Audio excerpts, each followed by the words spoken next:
businesses eventually, especially in a country like India, where socialism has been the root of our existence for a very long time, need to be people driven. Today I am here, this is where I want to be, and to be there is what I want to work hard for. शिक्षकांप्रतीचा आदर असेल किंवा रोजच्या habits असतील याच्यावरती control कसा ठेवावा. Building discipline actually helps improve transparency. Chitale Group has changed the lives of so many farmers. तर ते 1,75,000 ते 1,00,000 शेतकरी डायरेक्टली किंवा इनडायरेक्टली आमच्याबरोबर. Hosting this insightful discussion, we have Arnav Mehta and Tanmay Bhojne. तुमच्या बाबतीत असं काही झालं का? लहानपणी तुम्ही एखाद्या वेगळ्या करिअरकडे लक्ष दिलं होतं का? आणि मग तिथून फॅमिली बिझनेस जॉईन करण्याचा डिसिजन तुम्ही कसा घेतला? खूप म्हणजे लहानपणापासून मला कायम वाटत होतं की मला पायलट बनायचंय आणि विमान उडवावं अशी कायम इच्छा होती. फक्त नंतर करिअर, इंजिनिअरिंग सगळ्या गोष्टी होत चालल्या, त्याच्यामुळे तो छंद जोपासायला किंवा ती पॅशन फॉलो करायला आधी काही वेळ झाला नाही. फॉर्च्युनेटली आता कामामुळे वर्षात 70-80 वेळा विमानात बसतो. बाकीच्या वेळेला कुठल्या तरी एरियल मीडियमनी जात असतो. तर त्याच्यामुळे त्यातनं असं लक्षात आलं की अरे काम चांगलं करूयात की जिकडनं आपल्याला इव्हेंच्युअली प्लेन घेता येईल आणि प्लेनची गरज जस्टिफाय होईल अशा पद्धतीने आपणच उडवूयात पायलटचे पैसे देण्यापेक्षा. यामुळे आता कुठेतरी ते लायसन्सिंगचं सध्या माझं काम चालू आहे की ज्याच्यातनं तेवढे तास झाले की मी माझंच विमान उडवू शकेन. सो काम करता करता विमान उडवावं असं आता त्याचा कंबाईंड किंवा हायब्रिड मार्ग मी निवडलेला आहे असं मी म्हणेन. So I hope you get success in that. So it's very important because otherwise it crashes. So yeah. So moving on to the next question, our early years define who we become as a person in the future. So was there any particular moment in your life, in your college days or early career that changed your perspective or your work ethic today? So very honestly, we had a very privileged childhood. And that way, as a family level, we were culturally raised very sound, very stable, and always with the idea of merit in the mind. So that way, I don't think so. We had a very, very thought-provoking childhood. Beyond the point that we have to work hard and achieve whatever we want. And that I would say was an important learning which I have come to realize the older I get. The point of epiphany for me was after I started working, because I used to work abroad. I joined the business after working abroad, and coming here I was not really sure what I wanted to do, because till that point it was a very standard bookish thing that you have a family business, you get an engineering degree, you get an MBA abroad, and you try and join and you figure out what to do. By that time many other things happen. So amidst it was when we were dealing with a lot of challenges internally in terms of hostilities from the political environment and also a lot of labor union issues. So that was one of the moments where I got an opportunity to prove myself. I think that opportunity was very important for me because I learned a lot about human dynamics at that time. And that is when the epiphany came that businesses eventually, especially in a country like India, where socialism has been the root of our existence for a very long time, need to be people driven. So the systems, the processes, the accounting, the numbers all need to be part of the fabric. But if the people are not driven towards achieving those things or towards improving the way the organization is today to tomorrow, you will never be able to achieve everything together. So how do you manage people well is one of the things that was a very big epiphany for me, because coming in from a technical and management education, we were always taught about technology or numbers and never about people. And then people management is something that is very important skill to work in India, which I realized later, and I think that is something that I embody still today. I consider important, and I still feel that I struggle with it, but I try to improve every day. I believe it was a German company, sir, yes, when you first started working. So expanding a family business comes with its own unique set of challenges and hardships. So could you walk us through your journey of making everything work and any preparation, hard work that went into it? See, I think there is no excuse to hard work. The point is that you don't want to be working hard without a vision. So, even horses and donkeys work really hard, but the point is they're not appreciated for it. So that's why you need to be knowing where you want to go when you're trying to work hard. And you need to set a vision that, today I am here, this is where I want to be. And to be there is what I want to work hard for. And once that is set, then the hard work doesn't seem like hard work, because then it is something about achieving goals, hitting targets, and making things better than what they were. Eventually when this vision is something that you start adopting very well, people around you start adopting well. When people around you also start adopting well and things start getting showing results, then also the family members who have been around for a longer time in the business start making sense that, hey, this guy is not here to mess this thing up. So if all of this confidence is improved and the people are happy with the way, the direction in which the company is growing, many things fall into place. So that's why what I believe is that along with hard work, what you need is a long-term vision. You need a very good strategy about keeping people together. And thirdly, what you need to build is a very important transparency where everybody knows what is happening. So it is not a very classic Indian thing where transparency is natural, because right from avoiding taxes, everything is about hidden. So Indian philosophy is more very much about discretion, which I don't believe will survive in the time to come, because the more transparent you are, the more quality people will start working with you. And eventually when there are times of distress or challenges like how we faced with COVID, where the world shut down in one day, we actually grew our business more than 20% in that year. And that was only possible because there was immense transparency that we built into the system. So how do we build that and utilize that well is something that compounds over a period of time. So the first 5 years are hard, probably the next 5 years are harder on some other aspect, but the first 5 years of foundation makes certain things much faster in the next 5 years. And then you keep growing. So that's how it should be. Yes, amazing. Sir, असं म्हणतात change is the only constant. तुम्हाला पण business वाढवताना काळानुसार काही जुन्या तत्वांना मागे ठेवायला लागले, जसे दुपारी 1 ते 4 बंद किंवा आमची एकच शाखा आहे, इथपासून थेट परदेशात विस्तार आणि चितळे एक्सप्रेस, हा प्रवास कसा घडला? सो काय change is the only constant तू म्हणतो तसं आहे. म्हणजे मला असं वाटतं की change is not the only constant, it is a mandatory existential thing. म्हणजे तुम्ही जर बदलत नसाल थोडं थोडं पुढे, तर एका ठिकाणी राहणं हे सुद्धा स्टॅग्नेशनच्या पेक्षा मागे आहे असं मला वाटतं. So you have to keep evolving. एव्होल्युशनच्या फेजेस असतात, कधी कधी त्या एव्होल्युशन मध्येच रेव्होल्युशन पण होतं, कधी कधी एव्होल्युशन होतं, कधी कधी स्टडी मायग्रेशन असतं, वेगवेगळ्या गोष्टी होत असतात. So the idea was simple that what I felt was the world was expanding, people were moving everywhere, and if you are as a brand to be serious about being a FMCG player rather than just a retailer, we had to reach the consumer more than the consumer coming to us.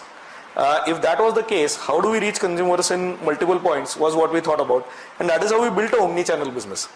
Omni channel म्हणजे काय की वेगवेगळ्या माध्यमातून आम्ही कस्टमरला तोच product देतो आणि त्या ह्याच्यात ब्रँड कॉन्स्टंट राहतो आणि जे माध्यम आहेत ती बदलतात. त्याच्यामुळे आज दुकान आहेत, स्वतः 150हून अधिक दुकान आम्ही जगभरात चालवतो फ्रँचायझी फॉर्मॅटमध्ये. आज 3.5 लाख दुकानं आहेत की जी दर आठवड्याला आमचा माल विकतात भारतभरात, म्हणजे जम्मू काश्मीर पासून केरळापर्यंत. आज 65हून अधिक देशांमध्ये आमचे पदार्थ उपलब्ध आहेत, फक्त इंडियन स्टोअरमध्ये नाही तर सुपर मार्केटमध्ये सुद्धा. आणि त्याचबरोबर e commerce, quick commerce, online market place या सगळ्या वेगवेगळ्या रूपांमधनं पण आमचे प्रोडक्ट उपलब्ध आहेत. आणि शेवटचं म्हणजे गव्हर्नमेंट आणि इन्स्टिट्यूशनल बाईंग, की ज्याच्यातनं पण आमचा प्रोडक्टचा व्यवसाय धंदा होत असतो. सो या वेगवेगळ्या चॅनलमधनं आम्हाला कस्टमरपर्यंत पोहोचायची क्षमता इम्प्रूव्ह होते. ती इम्प्रूव्ह होते म्हणून कस्टमर जास्त प्रोडक्ट पिकअप करतो. जास्त पिकअप झाला तर धंदा जास्त नॅचरली होतोच. त्याच्यामुळे outcome is a by product. Effort is where you have to focus, and the effort was how do we reach more consumers, and that is what we tried to do. Sir, bakarwadi म्हणजे चितळेच हे आता synonymous झालंय. माझे मामा नाशिकला राहतात आणि त्यांना कॉल केलं की पुण्याहून काय आणायचं तर ते चितळेची भाकरवाडीच मागवतात. तिथे पण भेटते, पण त्यांना इथूनच हवी असते. चितळे ॲज अ ब्रँड खूप वर्षांपासून सक्सेसफुली चालतंय, पण चितळेमध्ये असं काय युनिक आहे ज्याच्यामुळे ही लेगेसी क्रिएट केली आहे त्यांनी? सो आय थिंक 2-3 गोष्टी याची एक युनिक गोष्ट म्हणता येणार नाही. एक मला असं वाटतं की ऑफकोर्स आमचा प्रॉडक्ट मिक्स खूप चांगला आहे. तो करायच्या दृष्टीने खूप लोकांनी आणि खूप पिढ्यांनी इनोव्हेशन केलेलं आहे. त्याच्यामुळे ते करता आलंय म्हणून कुठेतरी आज आम्ही ते एक्सप्लॉइट करतोय असं म्हणता येईल. दुसरा भाग असा आहे की त्या दृष्टीने या सगळ्या गोष्टी पुरवण्याकरता जेव्हा जेव्हा गरज पडली तेव्हा टेक्नॉलॉजिकल लीप्स आम्हाला घ्यायची आमची क्षमता होती, ती केली म्हणून आम्हाला हायपर स्केलिंग करता आलं. की जिकडे म्हणजे मजा म्हणजे बाकरवाडी पूर्वी शेजारच्या बिल्डिंगमध्ये बनायची बरं का, म्हणजे ती आमची पहिली फॅक्टरी होती. आता तिथे काही बनत नाही, तिकडे फक्त एक आमचे कोल्ड स्टोरेज आहे आणि ते सुद्धा आम्ही आठवणी करता म्हणून चालू ठेवलंय. बाकी तिथे ऑपरेशनली काही चालू नसतं.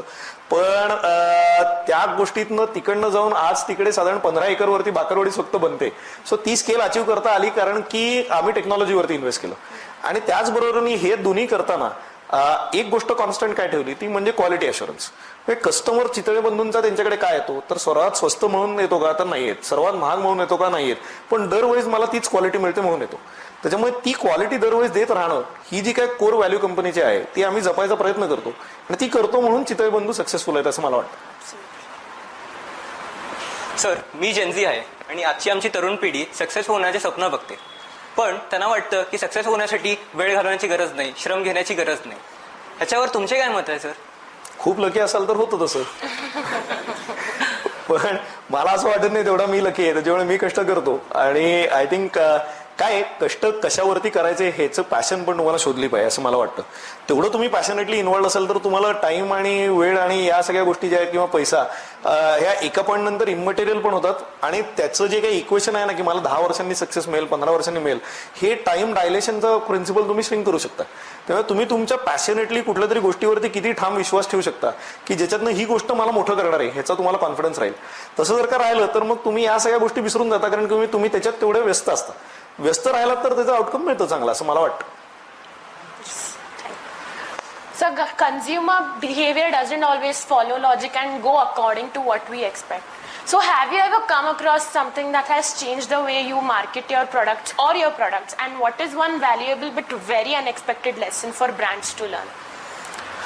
See, I don't completely agree with what you're saying that consumer behavior doesn't follow logic. There is a very, very stable logic to consumer behavior.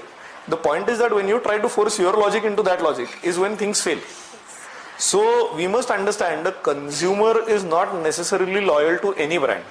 They are loyal to value.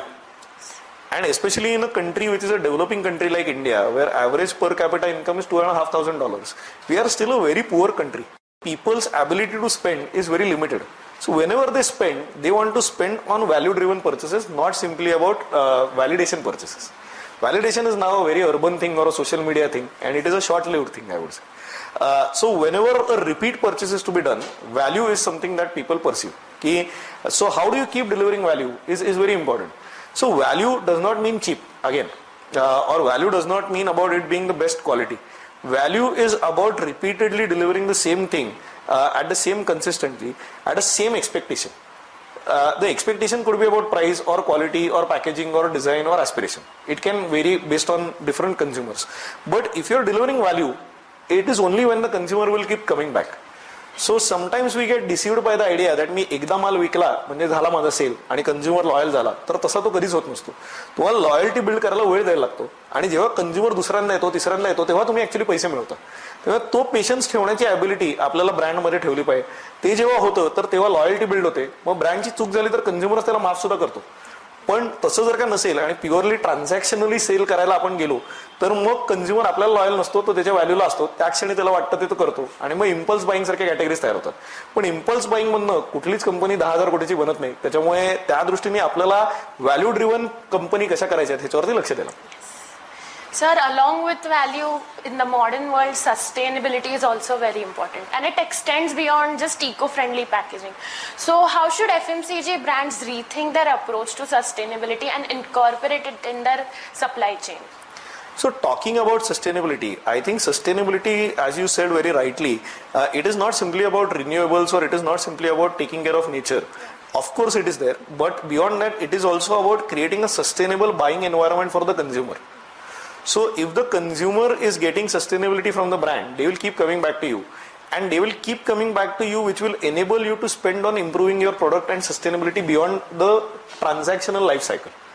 So it could be towards packaging, it could be towards use of energy, it could be towards the use of better transportation, it could be use of better supply chain, it could be towards a more neutral manufacturing environment, it could be towards creating a mechanism where the ingredients sustained are used inside the product are also sustainable. So multiple levels is where sustainability can be put into the picture.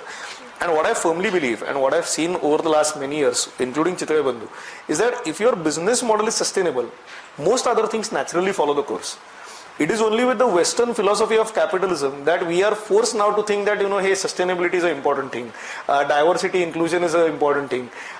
These are all part of the Indian culture. So you see many of the Indian businesses have existed even in an era where license Raj prevented you from doing business simply because they were sustainable. So that's why intrinsically Indian businesses and Indian philosophy of doing work and business is much more sustainable. So we should value our culture more importantly and not always fall for Western marketing or Western hype or Western nomenclatures, which sometimes force us to rethink our own things which are already existent. So because they have not thought about it doesn't mean India has not thought about it. We should just see how we can repurpose ourselves to be allied with global perspective of how this is marketed. That is my important message about it. Sir, आजकालच्या नवीन जनरेशनमध्ये entrepreneurship हा विषय फार चर्चित आहे. याला long term career म्हणून स्वीकारण्याबद्दल तुमचं काय मत आहे? तसेच स्वतःचा बिझनेस सुरू करणाऱ्या मुलांना कोणत्या गोष्टी लक्षात ठेवायला हव्यात? सो तुम्ही ऑन्टरप्रेन्योरशिप जर का सांगायला गेली ना तर सूर्य ॲज अ प्लॅनेट जर का बघितलं ना तर सूर्यासारखी परिस्थिती ऑन्टरप्रेन्योरची असते की सूर्य कितीही काही झालं म्हणजे पृथ्वी बदलत असते, फिरत असते, कधी कधी सकाळ असते, संध्याकाळ असते, सूर्याला तेवढ्याच तेजाने वीज ताकद द्यायला लागते आणि तशी ताकद देण्याची क्षमता तुमची ऑन्टरप्रेन्योर म्हणून असली तर तुम्ही ऑन्टरप्रेन्योरशिप स्वीकारावं. कारण की it is a lot about giving आणि it is a lot about giving energy to people around you, the organization you are trying to build, the ecosystem you are trying to build, and also the customers which you want to try and empower by solving problems as entrepreneurs. ही क्षमता तुमची जर असेल की जिकडे तुम्हाला माहिती आहे की बाबा मला काही झालं, काही लोक सूर्याला पण नाव ठेवतात की अरे ऊन खूप झालंय, आज मला जळतंय, कधी कधी पाऊस खूप पडला की म्हणतो की अरे आठवण सूर्य दिसायला पाहिजे. तर त्यामुळे तशी तुमची परिस्थिती असते की काही दिवस तुम्हाला वाईट असणार आहेत, काही दिवस चांगले असणार आहेत, पण तुम्हाला तेवढ्याच तीक्ष्णतेने तुमच्या बिझनेसमध्ये इन्व्हॉल्व्ह राहायला लागतं. ते जेव्हा तुम्ही राहता तेव्हा तुम्हाला सक्सेस मिळते आणि ती मिळण्याकरता एका रात्रीत काहीच मिळत नाही. तर त्यामुळे तो पेशन्स जर तुमच्यात असेल आणि तेवढी तुमची जर का ताकद तुमच्यात असेल तर मानसिक ताकद तेवढी ठेवली तर काही अचीव करणं शक्य आहे. त्या बाबतीत तुम्ही खच्ची झालात तर मग तिकडे तुमचं ऑन्टरप्रेन्योर अवघड होतं असं कुठेतरी एक मानसिकता झालेली आहे आपल्याकडे. तर तशी मानसिकता न ठेवणं गरजेचं आहे, नाहीतर मग तुम्हाला व्यवसाय करणं अवघड होतं असं मला वाटतं. Very interesting analogy, sir. So with AI and automation coming in the FMCG sector, it has been changing things drastically. So what are the biggest opportunities and risks in it? And along with adopting new technology, how can companies keep their quality maintained and be sustainable also? See, so I always look at AI as a very good tool towards improving productivity. Like, see, every couple of years or a few decades, there is always a disruptive technology which is believed to change the way humanity will exist. It does change the way, and very often it changes the way positively compared to negatively. So there are negative effects of it. That is the case with everything that we do. So how do we adopt it consciously is where I think most companies need to focus their energy, because it is actually going to make your people more productive. So I believe AI, one of the best things, case study is about error proofing. So if it is reducing the human error very well by simply thinking for you on what lines you want it to think, why not let it think and actually be focused on something more productive? So can you use AI better is where I think the adaptability will be a concern. AI is going to come, it is not going to be stoppable, and it is going to think for you. How soon will you start treating it as an ally and trusting it in a manner where it can make your life better is where companies and people's future will be decided. So I don't see it snatching away jobs. I don't see it taking away any core employment, especially in a country like India. It will help people's quality of jobs. So it is important that the people also get adaptable towards harnessing this technology. Whenever that happens and when technology is leveraged well, I think the leaps are better. And I truly hope that India is able to move from a $2,500 per capita income to a $10,000 per capita income sooner than anticipated with the use of these technologies. Sir, आज बदलत्या काळानुसार जग जसं विकसित होत आहे असे काही नवीन ऑपॉर्च्युनिटीज आणि ट्रेंड्स पण इमर्ज होत असेल. आम्ही निलयाच्या स्टुडंट्सनी कोणत्या गोष्टीवर भर दिली पाहिजे? मला असं वाटतं की एआयच्या बाबतीत जर का एक विचार पकडला तर अजूनही त्याला एआयला काय कळणार नाही ती म्हणजे एम्पॅथी आणि इमोशनल इंटेलिजन्स. कारण की इमोशनल इंटेलिजन्स हा प्रोग्रामेबल नाही आहे, कारण त्याला तो मेजरेबल नाही अजून. तुम्ही कसं करणार ना इमोशन, म्हणजे टोनॅलिटी आता एआय बदलू शकतो पण ते फक्त तुम्ही त्या LLM ला टीच करताय म्हणून. पण त्याच क्षणी जेव्हा एक क्रक्स मोमेंट येतो डिसिजन मेकिंगचा की जिकडे तुम्हाला empathy is more important than the logic sometimes, तर तो डिसिजन घ्यायची ॲबिलिटी एआय कडे नसणार आहे. त्याच्यामुळे as next generation students where you will be in a AI powered job market की तुम्ही सगळे लोक नोकरीला लागाल तेव्हा AI ऑलरेडी आलेलं आहे. म्हणजे मी जेव्हा कॉलेजमध्ये होतो तेव्हा आम्हाला शिकवायचं की 3G टेक्नॉलॉजी येणार आहे. आता तुम्ही सगळे 4G मध्ये झालात. सो 2G वरनं 3G ही लीप आम्ही पाहिली होती कारण की आम्हाला शिकवत होते ते. तिथून आता 5G पर्यंत आपण आलेलो आहे. तसं AI ही गोष्ट आहे ही तुमच्या आयुष्यात आहेच. ही ऍक्सेप्ट केल्यामुळे तुम्हाला तुमच्या स्किल्स काय केलं पाहिजेत की जिकडे कॉम्प्लिमेंटरली AI will improve your life हे तुम्ही विचार केला पाहिजे. आणि त्यात मला वाटतं empathy is the most important thing. की तुम्ही दुसऱ्याच्या डोक्यात काय चाललंय आणि दुसऱ्याला ह्याचा कुठलीही गोष्ट तो जेव्हा बोलतोय तेव्हा तो काय विचाराने बोलतोय हे समजण्याची ॲबिलिटी एम्पथीमध्ये आहे. ती आपल्याला यायला पाहिजे. दुसरी गोष्ट मी म्हटलं तसं इमोशनल इंटेलिजन्स जो नॅचरली ह्याच्याशी लिंक्ड आहे. आणि तिसरी गोष्ट मला असं वाटतं की त्या बाबतीत आपण विचार करायला गेला तर त्याकरता आपल्याला एक बेसिक सोशल अकाउंटेबिलिटी इम्प्रूव्ह करायला पाहिजे असं मला वाटतं. सोशल अकाउंटेबिलिटी म्हणजे काय तर ओव्हरऑल आपण ज्या समाजात राहतो त्या समाजापेक्षा आपण कोणीही आउटलायर नसतो. आणि आपल्या ऍक्टिव्हिटीज हा समाज सुधारायला जर का कामाच्या येत नसतील तर मग त्या दृष्टीने फक्त स्वतःचा स्वार्थ जोपासण्याकरता आपल्याला हा समाज धरून ठेवत नाही. त्याच्यामुळे आपण प्रत्येक जण समाजाचं इम्प्रूव्हमेंट करण्याकरता या टेक्नॉलॉजी, या नॉलेज, या एक्सपोजर, या एम्पथीचा कसा वापर करू शकतो ह्याच्यावरती विचार केला पाहिजे. कारण की AI तुम्हाला खूप गोष्टी फ्री करणार आहे, खूप गोष्टींमधून तुम्हाला लिबरेट करणार आहे.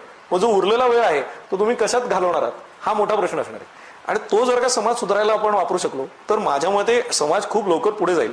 आणि ते नेणं हे माझ्या दृष्टीने भारताकरता सर्वात मोठा चॅलेंज आहे. कारण की भारतातली डिस्पॅरिटी जी आहे तीच आपल्याला कुठेतरी मागे खेचते. ती जितक्या लवकर आपण कमी करू तितक्या लवकर आपण देश म्हणून पुढे जाऊ. आणि नेशन बिल्डिंग मध्ये आपल्याला सगळ्यांना इन्व्हॉल्व्ह व्हायला पाहिजे हे कुठेतरी मला वाटतं. हा देश शेवटी आपला आहे तर आपल्याला त्याच्यात इन्व्हेस्टेड नाही राहिलं तर आपण देश पुढे नेऊ शकत नाही. त्याच्यामुळे रिंग साईड किंवा आर्मचेअर क्रिटिक बनण्यात काही फायदा नाहीये. तर rather involvement into policies, involvement into decision making, involvement towards nation building ह्याच्यात युथनी पुढच्या लक्ष द्यायला पाहिजे. ते जितकं जास्त ऍक्टिव्ह राहतील तेवढं एवढं यंगेस्ट पॉप्युलेशन असलेला एवढा मोठा देशच कुठे नाहीये. तर तुमच्या सगळ्यांच्या हातात ही एक्सलंट क्षमता आहे की जिकडे हे वापर करून तुम्ही आपला देश अजून इम्प्रूव्ह करू शकता. त्यामुळे त्यात तुम्ही लक्ष द्या असं मला वाटतं. So we talked a lot about FMCG and the food industry today, but beyond that, are there any industries that excite you the most right now? And at the end, what would you like to say about the future of business in India? So I think one of the big industry where we are also taking, so see, I'll tell you what excites me as a business. Anything that is perennially consumed is something that I like as a business. So food is perennially consumed, pharma is perennially consumed, nutraceuticals are perennially consumed, entertainment is perennially consumed, news are perennially consumed. So these are the industries that I like simply because there is a very, very repeatability towards the consumer behavior to it. So how do we be invested into all of these areas is where I am planning my next moves and where I am invested into. And I believe that this is the best way for all of you to explore because we've never had a better consumption economy than India right now. With a growing middle class and a likely highly aspirational middle class as well. So that is where you should focus. And I think healthcare and longevity are two of the big aspects which genuinely interest me. I feel there is an immense potential to improve that as well. And I think if we improve the quality of life of not just us, but also people older to us, like our parents, our grandparents probably, we are going to have a far better social ecosystem which is sustainable. So building that out is where I think that is our responsibility. Everybody should be invested towards it. Thank you so much, sir, for your guidance. It was our honor hosting you. Thank you. या मुलांनी स्वतःमध्ये discipline कसा inculcate करावा, या मुलांनी शिक्षकांप्रतीचा आदर असेल किंवा रोजच्या हॅबिट्स असतील याच्यावरती कंट्रोल कसा ठेवावा, याच्यात तुमचे पूर्व अनुभव कसे होते, please guide on that. So I think आमच्या माझ्या फॅमिलीचा दुधाचा व्यवसाय होता आणि दुधाचा व्यवसाय सकाळी 4 वाजता सुरू होतो. त्याच्यामुळे लवकर उठायची सवय माझ्या आधीच्या पिढीपासून सगळ्यांना होती. त्याच्यामुळे आम्ही तसंच तयार झालो. सो त्याच्याकरता काय फार कष्ट घ्यायला लागले का तर कधी एकेकाळी लागले कारण की अवघड होतं. रात्री कॉलेजमध्ये असताना 2-3 वाजता झोपायचं आणि 4 वाजता उठायचं आजोबांकरता ते अवघड होतं. पण नंतर लक्षात आलं की 2 वाजता झोपण्यापेक्षा आपण वेळेत झोपत जाऊ, सकाळी 4 वाजता उठून बरीच कामं जास्त लवकर होतात. सो कुठेतरी ती शिस्त आहे. आणि मला असं वाटतं की मी स्वतःला फार काही लकी समजत नाही एका पॉईंटच्या पलीकडे, besides being born in a very glorious family. आणि दुसरा ऍस्पेक्ट हा की मी स्वतःला अजिबातच हुशार समजत नाही. त्याच्यामुळे मला हे माहिती आहे की मी कष्ट केलं नाही तर मला काहीच मिळणार नाही. तर त्यामुळे ते करायच्या दृष्टीने तेवढं तास कष्ट करणं आणि राहणं तिकडे केवळ just being available is very important. So तुमची अवेलेबिलिटी असण्याकरता तुम्हाला डिसिप्लिन असणं आवश्यक आहे, कारण की तुम्ही अवेलेबलच नाही आहात आणि तुम्ही कधी असाल हे तुमच्या आजूबाजूच्या निर्णय घेणाऱ्या लोकांना समजत नसेल तर कुठेतरी ते अवघड होतं. त्यामुळे building discipline actually helps improve transparency, जे मी मगाशी बोललो होते. आणि ती ट्रान्सपरन्सी आली तर बरीच लोक तुमच्याबरोबर फॉलो करतात. म्हणजे माझ्या कोर टीम मधली सगळी लोक सकाळी व्यायाम लवकर करतात, बरेच लोक मॅरेथॉन सध्या पळतायत, बरेच लोक अल्ट्रा मॅरेथॉन करतात, आम्ही सगळे ट्राय करतोय. सो आम्ही सगळी लोक एका फिजिकल वेल कंडिशन माइंडसेट मध्ये कामाला येतो, त्याच्यामुळे आम्ही काम पण खूप जास्त प्रोडक्टिव्हली करतो असं मला वाटतं. त्याच्यामुळे त्याचे बेनिफिट्स आम्हाला जाणवत आहेत. आय थिंक ते एस्पेशली जसं जसं तुम्ही 40च्या पुढे जाल तसं तुम्हाला जास्त जाणवायला लागतं असं मला वाटतं. तर त्याच्यामुळे over a period of time तुम्हाला त्याचं इम्पॉर्टन्स जाणवेल. सो आय थिंक प्रत्येकाच्या आयुष्यात ती वेळ येईल कधीतरी की जिकडे तुम्हाला डिसिप्लिन कशी करायची याच्यावरती एक यंत्रणा उभी करायला लागेल स्वतःची. ती जी उभी कराल त्याच्याबरोबर तुम्ही ट्रू राहा, जितकं ट्रू राहाल तेवढे तुम्हाला रिझल्ट चांगले मिळतील असं मला वाटतं. चॅनल बद्दल बोललात, म्हणजे पूर्वीचं कदाचित पूर्ण नॉलेज नाही मला, पण हेच एक चितळे जे मोठं शॉप आपलं, आणि तिथून मल्टिपल चॅनल्स डेव्हलप केलेत and you reached up to the world and the sales has multiplied a lot. पण त्या ओमनी चॅनल बरोबर तुम्ही प्रॉडक्ट मिक्स पण बराच वाढवलाय असं मीही ऐकून होतो. तर मॉडर्न काळाला लागणारे कुठले कुठले प्रॉडक्ट्स आपण आणलेले आहेत आणि कुठला फ्युचरमध्ये विचार करताय, कारण that is about studying people. त्याचं जसं कल्चर तुम्ही म्हणताय त्यांचा कल्चरचा स्टडी करून, as I listened out of India तुमचे असेही काही प्रॉडक्ट आहेत की जे त्यांच्या कल्चरला सुटेबल आहेत आणि इंडियाच्या कल्चरला ते सुटेबल नाही आहेत, जे इंडियात येत पण नाहीत कधी product. So can you throw some light on your product range, product mix, your thinking, ideology behind that? So काय, फूड हे माझ्या दृष्टीने इमोशन आहे आणि त्यामुळे इमोशनल सॅटिस्फॅक्शन हे प्रत्येक घासात देता यायला पाहिजे, हे कुठेतरी आमचं धोरण आहे. आणि इमोशनल सॅटिस्फॅक्शन हे प्रत्येक माणसाच्या विचारसरणीनुसार बदलतं. म्हणजे आज मायासारखा कोणतरी माणूस बघितला तर मला एवढं गोड खायची इच्छा रोज होत नाही, पण मी तिखट काहीतरी नक्की खातो. आणि मला दिवसभरात काहीतरी मंचिंगला लागतं, पण मग मी ते हेल्दियर खाऊ शकतो का याच्यावरती मी विचार करतो. मग मी कदाचित खूप जास्त एक्स्ट्रीम एंड ऑफ डिसिप्लिन असेल खाण्याच्या बाबतीत, पण प्रत्येक जण नसतो. पण त्याला एखाद दिवस जर काही इंडल्जंट खायचं तर कदाचित त्याला नो ॲडेड शुगर खायची इच्छा असेल, त्याला कीटो फ्रेंडली काहीतरी खायची इच्छा असू शकते, त्याला लॅक्टोज फ्री खायची इच्छा असू शकते. सो या कस्टमर्सचा एक्झिस्टन्स आम्ही नाकारू शकत नाही. आणि नाकारला तर हा कस्टमर आमच्या ब्रँडमधला दुसऱ्या ब्रँडकडे जाणार आहे ह्याची एक 100% गॅरंटी आहे. मे बी तो आता कस्टमर 1% पण नसेल, पण तो कस्टमर आहे. आणि डिस्रप्शनचं जे गणित आहे ते या अशा कंपाऊंडिंग वरती चालतं की जिकडे ही नवीन कॅटेगरी जेव्हा 1%हून वरती जाते तर तेव्हा ती इतकी फास्ट डिस्रप्ट करते की नॉर्मली पुढच्या 9 वर्षात ती इन्कम्बंट टेक्नॉलॉजीला डिस्रप्ट केलेलं असतं, कारण की ह्याचा मार्केट शेअर कंपाऊंडिंगने 64%च्या वर जातो. तुम्ही आता इलेक्ट्रिक कार्सचं पाहत असाल, तुम्ही मोबाईल फोन्सचं पाहत असाल की सिम्बियनला कसं ॲपल ओएसनी आउटस्मार्ट केलं, किंवा तुम्ही आधीच्या काळात पेजरला कसं आउटस्मार्ट केलं फोन्सनी पाहिलं, झेरॉक्सला आउटस्मार्ट केलं फोटोकॉपीजनी आणि ओव्हरऑल टेक्नॉलॉजीनी त्या बाबतीत. Blackberry was a similar example.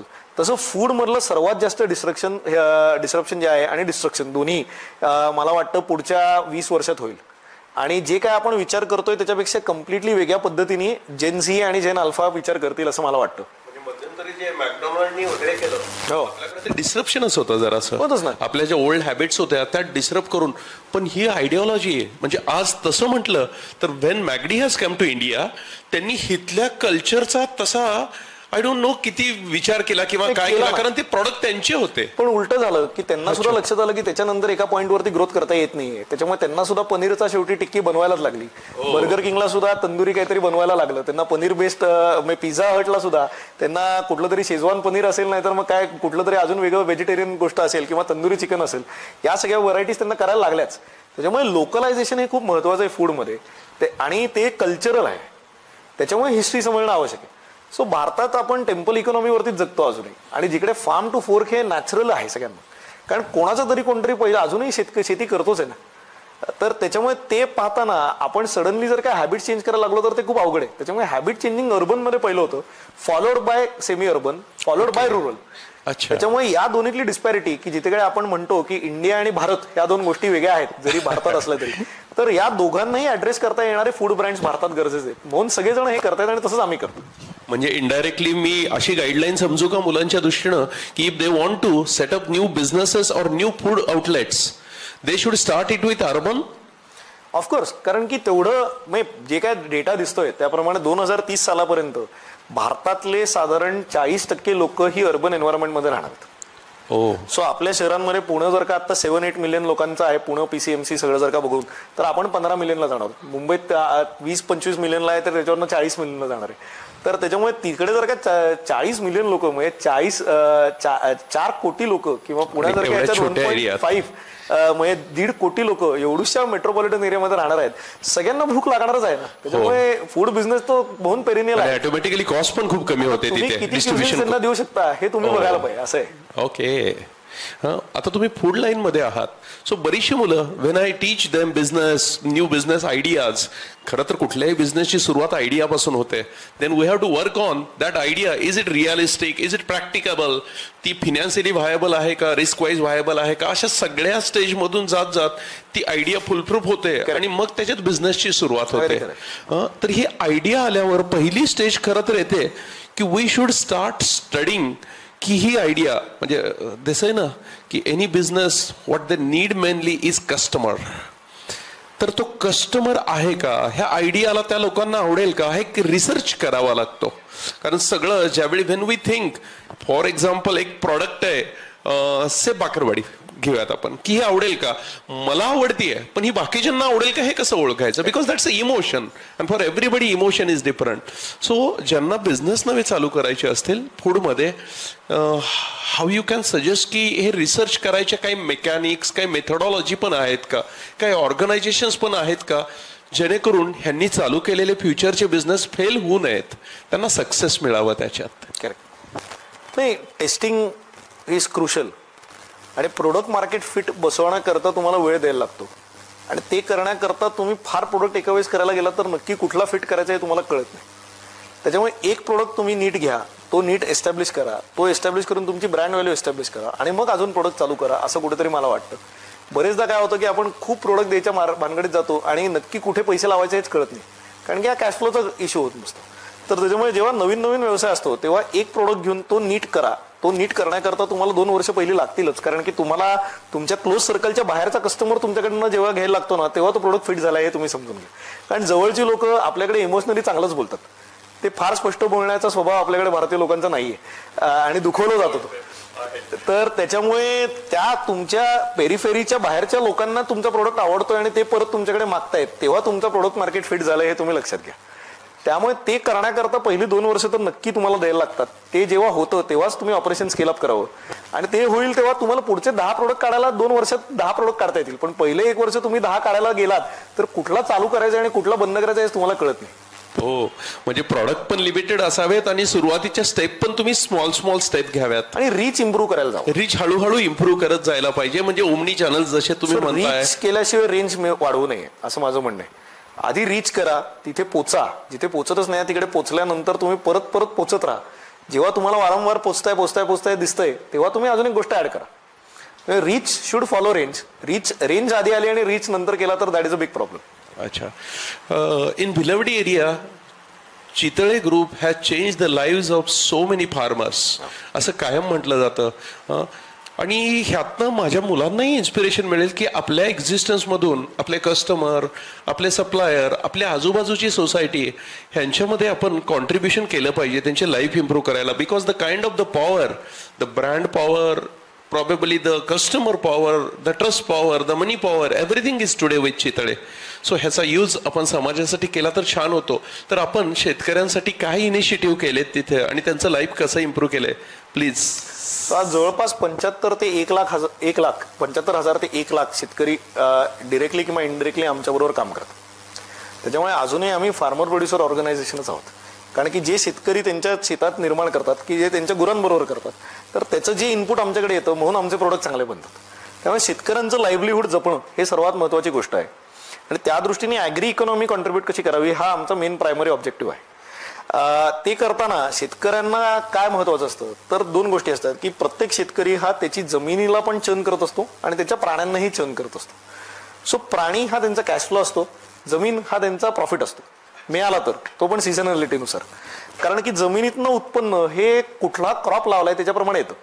की काही गोष्टी 3 महिन्याने येतात, काही गोष्टी 6 महिन्याने येतात. त्याच्यामुळे it is a sunken cost finance भाषेत बघायला गेलं तर. आणि त्याचं रेव्हेन्यू हा काही दिवसांनी रिअलाइज होतो.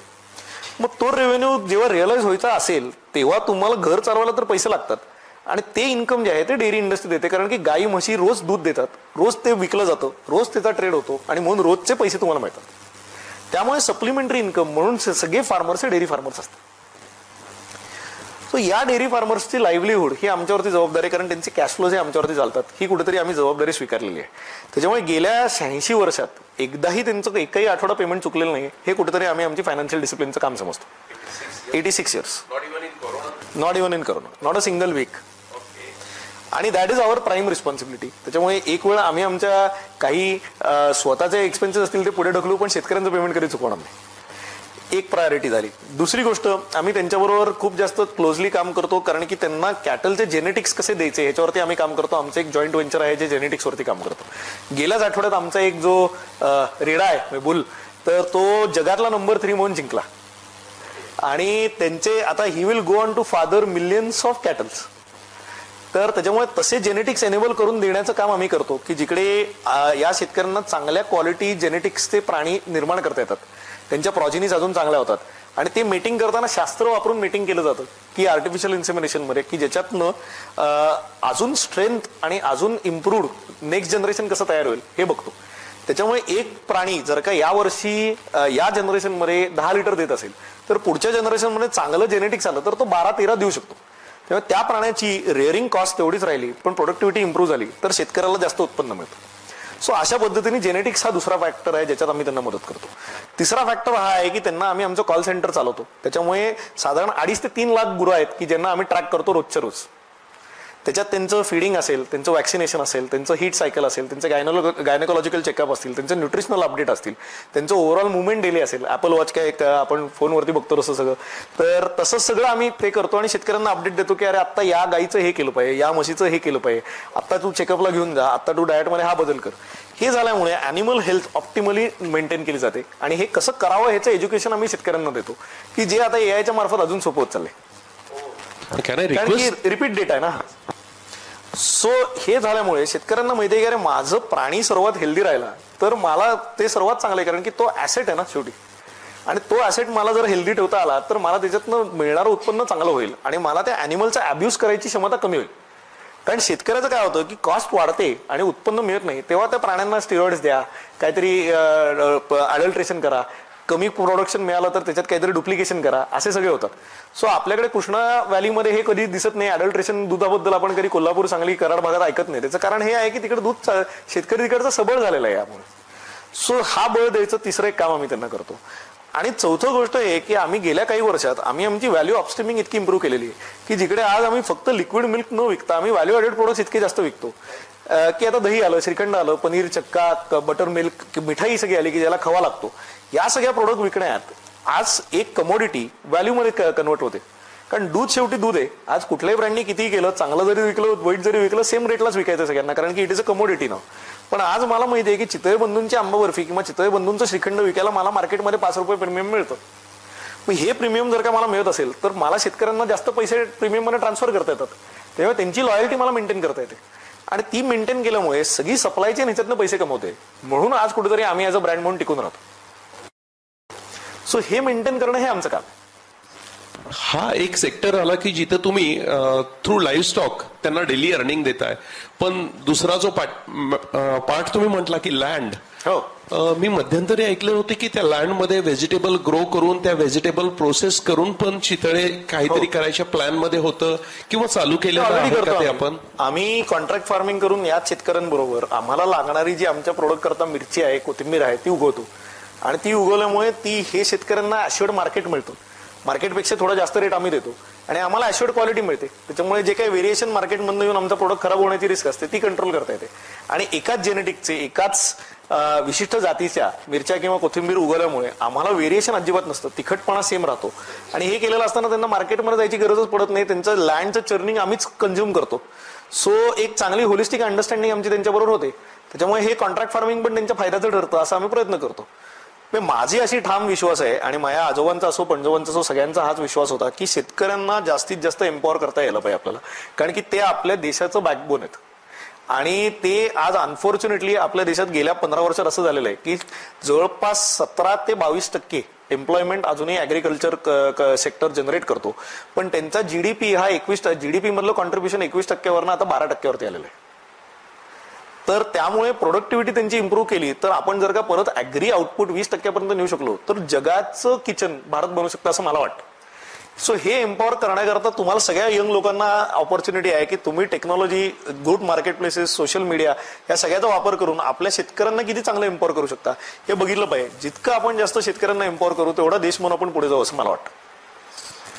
ह्या सगळ्यातनं बऱ्याचशा युथला घरी शेती असते पण शेतीमध्ये शिकायचं नसतं, त्यांना कॉमर्स करायचं असतं, त्यांना हॉटेल मॅनेजमेंट करायचं असतं, इंजिनिअरिंग आणि डॉक्टरची तर प्रचंड आवड असते, पण कदाचित एक साधं 1 एकर शेती छान पद्धतीनं केली तर ती कित्येक लाखांमध्येही उत्पन्न छान पद्धतीने देऊ टॅक्स फ्री.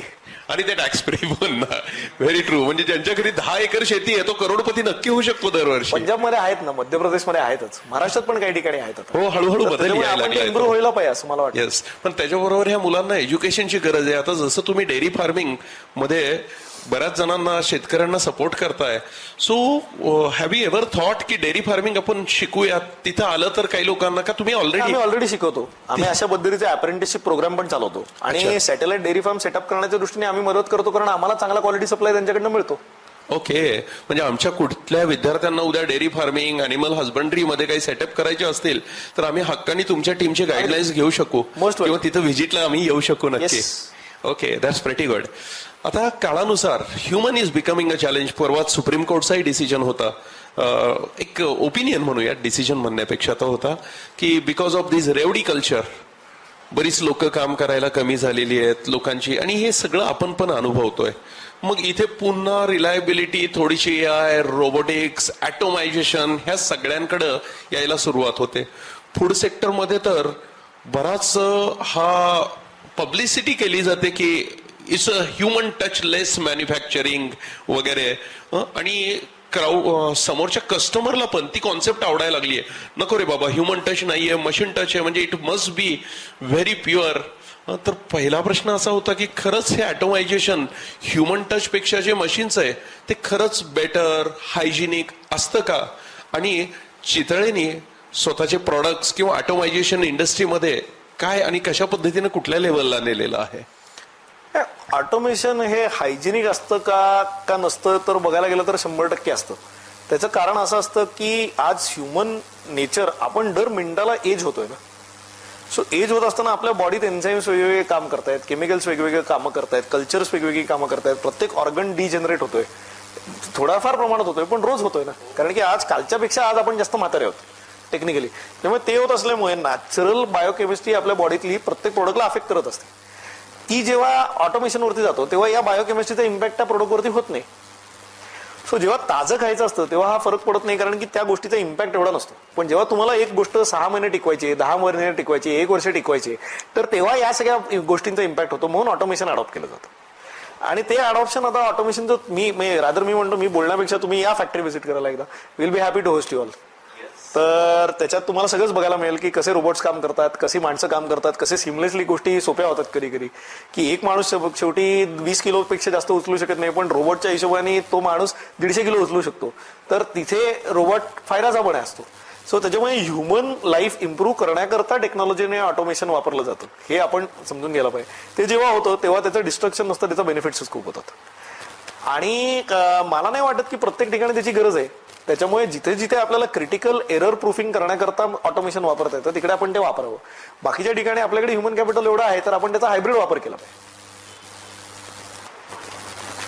ओके, सो रोबोटिक्सचा वापर तुम्ही ऑलरेडी चितळेमध्ये भरपूर प्रमाणात करताय. बरं, तुम्ही एक डेलिकेट सब्जेक्ट केलात की फ्रेश असेल तर छान आहे, पण जिथं आपल्याला 4 महिने 6 महिन्याचं प्रॉडक्ट देत आहे, बिंग इन फूड इंडस्ट्री, दुसरा चॅलेंज आम्हाला मुलांबरोबर, बिझनेस बरोबर त्यांच्या फूड आणि इटिंग हॅबिट्स पण आहेत. भरपूरदा हाही प्रश्न येतो की is the food which is cooked 6 months 4 months ago and which is stored in refrigerator is safe, good, and what's its comparison along with the fresh food? म्हणजे उद्या कदाचित तुमच्या मुलांना तुम्ही काय सजेस्ट कराल की काय खावत तुम्ही? मी 2 गोष्टी म्हणेन की आपण let's not compare fresh with package food. Let's compare package with live food. या दोनच गोष्टी कम्पेअर असू शकतात. फ्रेश जे आहे त्याच्या एवढं चांगलं काहीच नाही, पण ती फ्रेश गोष्ट जास्त काळ टिकवायची जर काळाची गरज असेल तर ते टिकवण्याच्या दृष्टीने पॅकेज फूड कधीही चांगलं असतं.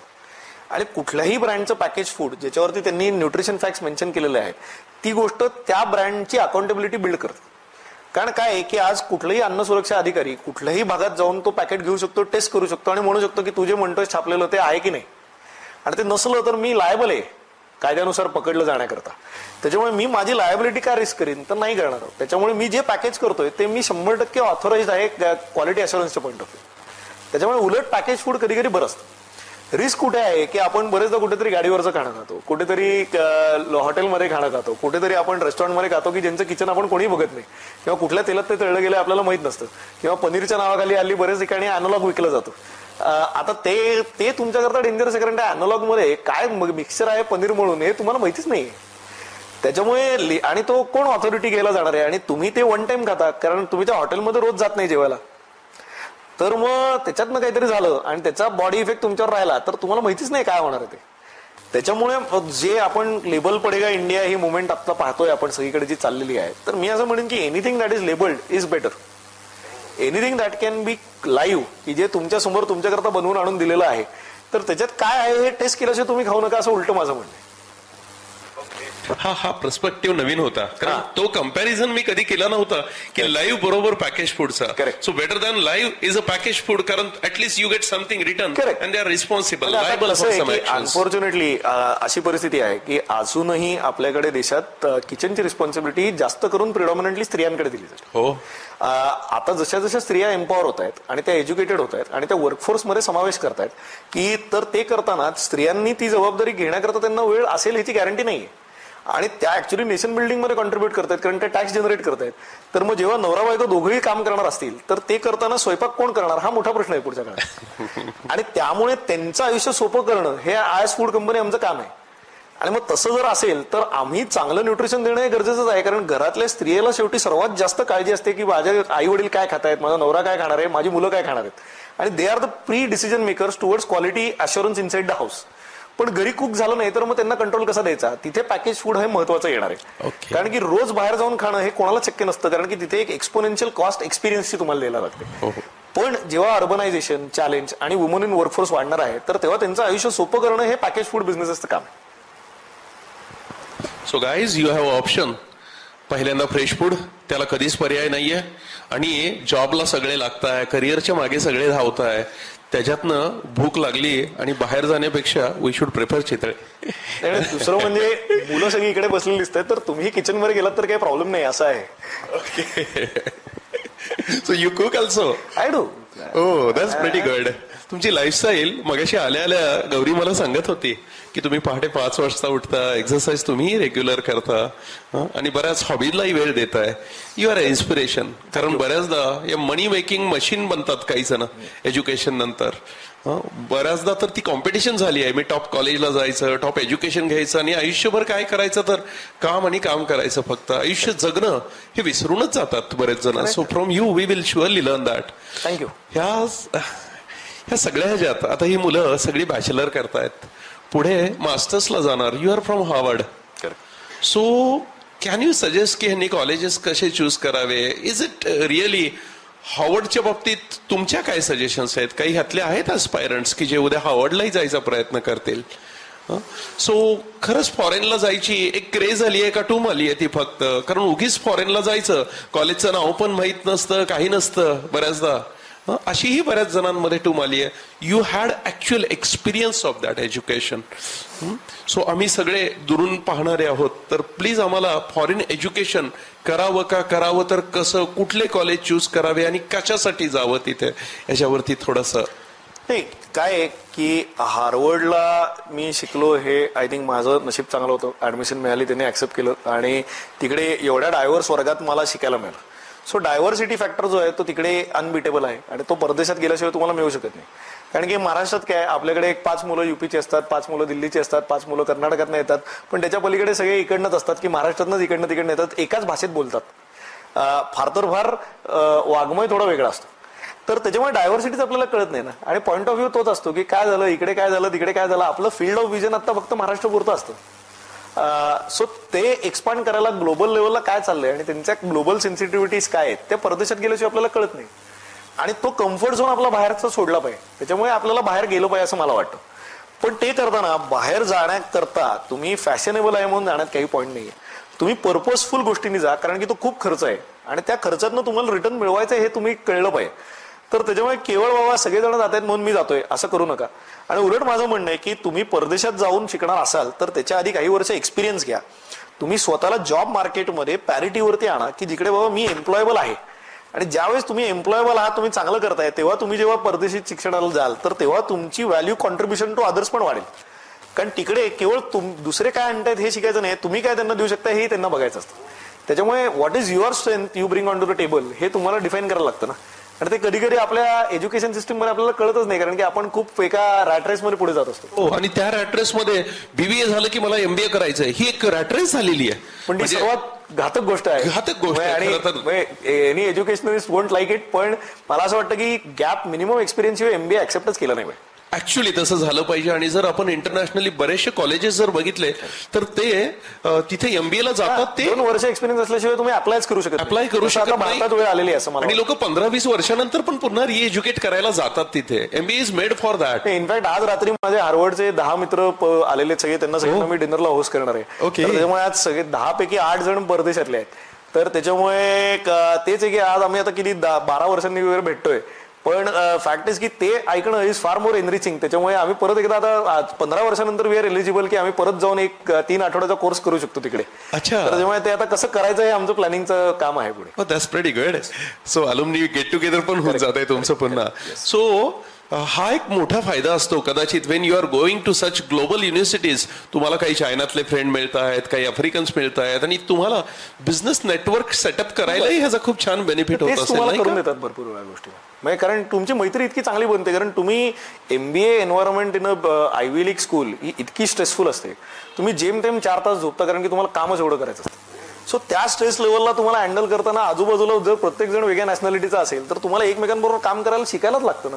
तर तिकडे तुम्ही नाही बघू शकत की बाबा अरे हा इकडनं आलाय, चायनाचा आहे आणि हा पाकिस्तानचा आहे म्हणून मी याच्याबरोबर काम करणार नाही. त्यांना काही घेणं देणं नसतं तिकडे. तर त्याच्यामुळे तुम्ही जर तुमचा कोहॉर्ट म्हणून परफॉर्म नाही केला आणि दुसरा पुढे गेला तर तुमचे क्रेडिट जातात. त्याच्यामुळे ती कोहॉर्ट बनवून एकत्र काम करायची क्षमता आहे, irrespective of different cultures, background, heritage, enmities, हे सगळं तुम्ही ऍक्सेप्ट करून पुढे जाता. तेव्हा तुम्ही प्रोडक्टिव्ह बनता आणि तरच तुम्हाला जगभरात धंदा करता येतो असं मला वाटतं. खरा लीडर त्यातनं डेव्हलप होतो. नाहीतर ज्यावेळी मुलं म्हणतात की मी माझ्याच पद्धतीच्या मुलांमध्ये मिक्स होईल, माझ्याच इन्कम ग्रुपची मुलं पाहिजे, सिटीतलीच पाहिजे. इंजिनिअरिंगला असताना आमच्याकडे होतं की मराठवाड्यातली लोक महाराष्ट्रातल्या हे पश्चिम महाराष्ट्रातल्या लोकांची मैत्री करायची नाहीत. खानदेशवाले म्हणायचे तुम्ही सगळे वेगळेच आहात, आम्ही वेगळेच आहोत. सो ते तेव्हा इतकं छान वाटायचं की अरे हे वेगळे आहेत, ते वेगळे आहेत. पण नंतर लक्षात आलं की अरे जेव्हा अमेरिकेत गेलोय तेव्हा त्यांना इंडियन म्हणूनच तुम्ही ओळखले जात आहेत. ते थोडी बघतायत तुम्ही खानदेश आहे का, मराठवाडा आहे का, विदर्भ आहे. त्याच्यामुळे तुमची आयडेंटिटी तुम्ही मोठी करा, तुम्ही त्या लोकलाइज लेवलला अडकून बसू नका असं मला वाटतं. आता education system you learn in India also, you learn at Harvard also. आता एक बिझनेस कॉलेज चालवताना आम्हीही वेगवेगळ्या गोष्टींचे प्रयत्न निलयामध्ये केले.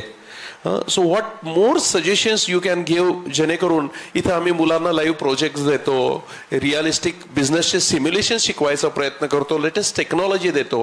But always there is a scope for improvement undoubtedly when we see about the great colleges like Harvard or anything. What suggestions you can give to us की काय वेगळं करावं आम्ही? इंटर्नशिप्स वरती फोकस करा, कारण एम्प्लॉयबिलिटी आणि रिअल टाइम एन्व्हायरमेंट मध्ये त्यांचं स्ट्रेस टेस्टिंग होत नाही. ते जितकं आपण इम्प्रूव्ह करू तेवढी ही सगळी मुलं जी आहेत ती जास्त चांगली एम्प्लॉयबल होती. त्याच्यामुळे एम्प्लॉयबिलिटी इम्प्रूव्ह कशी करायची ह्याच्यावरती फोकस करण्याकरता आपल्याला त्यांना रिअल टाइम इंडस्ट्रीमध्ये एक्सपोजर दिलं पाहिजे. ते जर देता आलं तर I think nothing like it. त्याच्यामुळे तुम्ही तुमचे इंडस्ट्री टाइप्स कसे वाढवू शकाल ह्याच्यावरती बघा. मला माहित नाहीये पण तुम्ही करत पण असाल ते, पण I think the more you do it the better it is. त्यामुळे सगळ्या मुलांनी त्याच्यावरती फोकस केला पाहिजे की इंटर्नशिप मिळालीच पाहिजे. इंडस्ट्रीमध्ये आम्ही जॉब देतो आहोत सध्या. इंटर्नशिपचेही काही नवीन जे कोर्सेस आहेत त्याच्यामध्ये इंटर्नशिप्स चालू केलेले आहेत. पण पूर्वीचं जे डिस्कशन झालेलं होतं एज्युकेशन सेगमेंटमध्ये की बऱ्याचदा एम्प्लॉयर्स 2, 3 महिने 4 महिने मुलं येणार आहेत तर त्यांना व्हॅल्यूड काही देऊ शकत नाहीत. त्यांनाही एम्प्लॉयर्सलाही लिमिटेशन येतं. आणि बऱ्याचदा स्टुडंट पण त्याच्याकडे फक्त एक सर्टिफिकेट म्हणून बघायला लागतात की काय मला जायचंय, थोडीशी मजा करायची, रिस्पॉन्सिबिलिटी काही माझ्यावरती टाकलेली नाहीये because still I am a student. तर ही गोष्ट अजून छान हेल्पफुल करायला, म्हणजे उद्या मला चितळीमध्ये काही मुलांना इंटर्नशिपला जर पाठवायचं असेल तर how you can support the next generation to grow, म्हणजे त्यांना खरंच रिस्पॉन्सिबल तुम्ही जॉब द्याल का. आणि बाहेरही जाताना आम्ही इंटर्नशिपमध्ये कदाचित आमच्याही दृष्टीनं 2 सजेशन सांगा की इंटर्नशिप किती पिरियडची असावी, आणि कदाचित ह्या प्लॅटफॉर्मवरनं इंडस्ट्रीलाही की बाबा अशा पद्धतीचा अनुभव तुम्ही इंटर्नशिपमध्ये घ्यावात. You should look for that thing. एक सेमिस्टर तरी इंटर्नशिप असली 6 महिने तरी असावी साधारणतः, कारण त्याशिवाय त्या माणसांना कल्चरच कळत नाही ना काय ते. अच्छा. आणि आय थिंक चितळे बंधू म्हणे मी इंटर्नशिप प्रोग्राम स्वतः अजूनही लीड करतो. आमच्याकडे आत्ता साधारण 60 इंटर्न वेगवेगळ्या ठिकाणी काम करतायत, आणि मला इंटर्नशिप्स वरती प्रचंड बरं आहे, कारण की आमचा पुढचा टॅलेंट त्या मुलांमध्ये सापडतो. आणि भरपूर वेळा आता काय आहे की जसं जसं आमचं एज वाढतंय तसं आमचे पण व्ह्यू पॉईंट्स खूप फिक्स होत चाललेले असतात ना. तर त्याच्यामुळे जी तरुण मुलं येतात त्यांचे व्ह्यू पॉईंट इतके वेगळे असतात की ते ऐकण्यात जास्त मजा असते. ते आमचंही एज्युकेशन असतं. त्यामुळे वी मेक शुअर की we give them a lot of work, we expose them to a lot of projects, आणि we make sure that we recruit at least 20% of them. कारण आमचं पुढचं टॅलेंट त्याच्यातनं तयार होऊन झालेलं असतो ना. 6 महिने आमच्याकडे ग्रूम झाला असलं तर. त्याच्यामुळे उलट जे ट्रेनिंग प्रोग्राम्स करायचे जॉईन झाल्यानंतर त्याच्यापेक्षा 6 महिने जर का आमच्याकडे इंटर्न झालेला असेल तर त्यांना हायर करणं इज ऑलवेज बेटर. त्याच्यामुळे I rely very heavily on internships. Thank you, Chitte sir, Nilesh sir, Gauri ma'am, Arnav and Tanmay for bringing out such valuable perspectives.